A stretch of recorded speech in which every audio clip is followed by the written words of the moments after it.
Déclaration du réseau national des femmes médiatrices de paix du Gabon, RENAFEMGA, à l'occasion de la clôture de la campagne de 16 jours d'activisme contre la violence basée sur le genre et la célébration de la journée des droits de l'homme.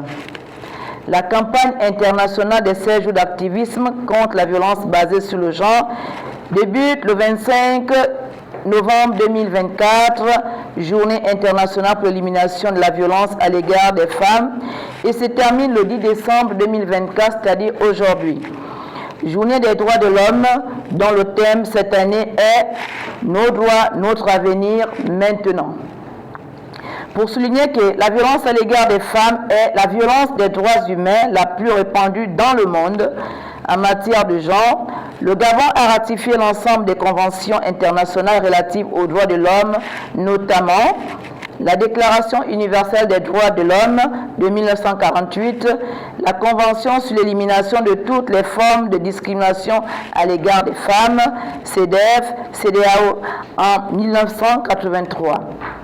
La Conférence internationale sur la population et le développement, CIPD, en 1994, le Programme d'action de Beijing de 1995, le Sommet mondial sur le développement social en 1995, le protocole de la Charte africaine des droits de l'homme et des peuples relatifs aux droits des femmes en Afrique, la déclaration solennelle des chefs d'État sur l'égalité entre les hommes et les femmes en Afrique, la résolution 1325 du Conseil de sécurité des Nations Unies sur les femmes, paix et sécurité de l'an 2000.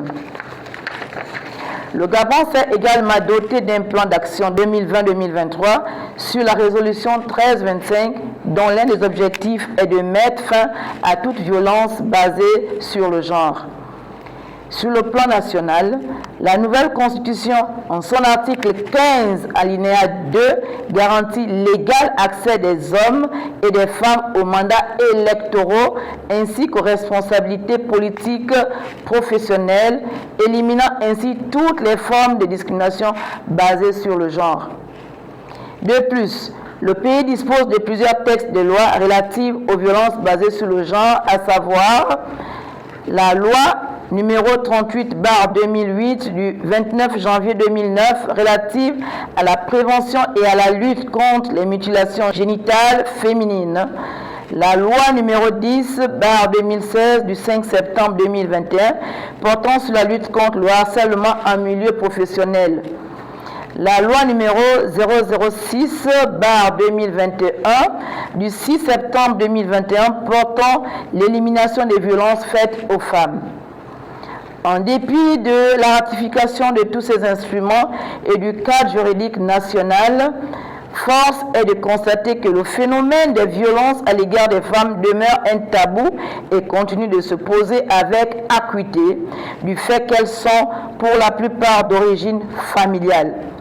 La culture veut que ces pratiques soient réglées dans le strict cadre familial, ce qui a pour conséquence de favoriser les inégalités liées au genre, aussi bien dans le domaine socio-économique que culturel et politique. De plus, selon ONU Femmes, la violence faite aux femmes et aux filles demeure la violence des droits humains la plus prévalente et la plus répandue dans le monde. Au Gabon, le centre d'accueil Gabon Égalité dénombre environ 1528 000 victimes de violences basées sur le genre, un chiffre alarmant. Si le tableau des peines est sombre, il existe toutefois des moyens de prévenir la violence à l'égard des femmes et des filles, des approches globales, gouvernementales et à l'échelle de la société qui reposent sur des fonds dédiés, notamment au profit des organisations de défense des droits des femmes qui sont les plus efficaces pour éliminer la violence à l'égard des femmes et des filles. Par conséquent, nous formulons les principaux plaidoyers suivants à l'endroit des gouvernants.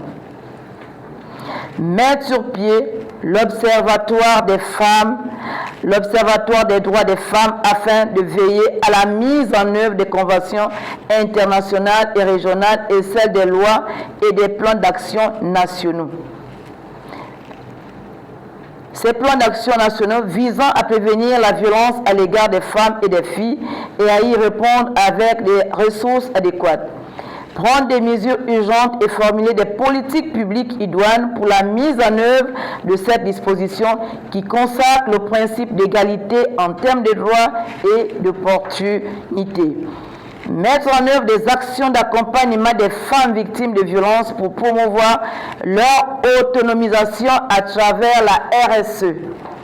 Mettre en place des programmes de sensibilisation dans les écoles et les communautés des femmes pour informer les droits des femmes et les moyens de signaler les violences. Responsabiliser les auteurs de violences en renforçant l'application des lois et le secteur de la justice, notamment par le biais de politiques sensibles au genre.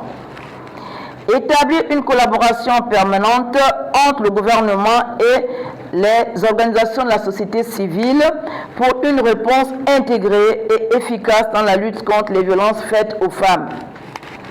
Améliorer l'accent des organisations de défense des droits des femmes à des financements flexibles, durables et de qualité pour remplir convenablement leur mission.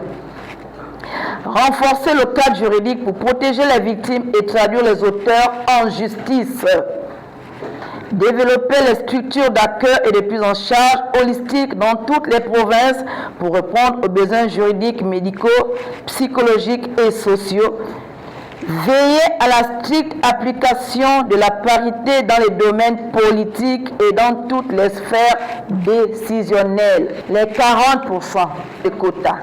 Nous saurons terminer notre déclaration sans tirer la sonnette d'alarme sur les vagues de disparition des femmes et d'enfants enregistrées ces dernières semaines dans notre pays, principalement dans la capitale, c'est-à-dire ici à Libreville, c'en est trop. Et dont les recherches se sont soldées par des découvertes de corps sans vie. Et nous disons non. Nous déplorons et condamnons ces actes qui n'honorent pas notre nation et qui menacent notre vivre ensemble et invitons les pouvoirs publics à renforcer les mécanismes sécuritaires pour en venir à bout de ce phénomène qui ne cesse d'endeuiller des familles. Et nous voyons dans l'Union tous les jours des enfants qui sont violentés, des disparitions d'enfants, c'en est trop. Ces familles auxquelles nous voulons témoigner toutes nos compassions et notre soutien en ces pénibles circonstances. Parce qu'il n'y a pas d'excuse à la violence contre les femmes et les filles, nous disons toutes non.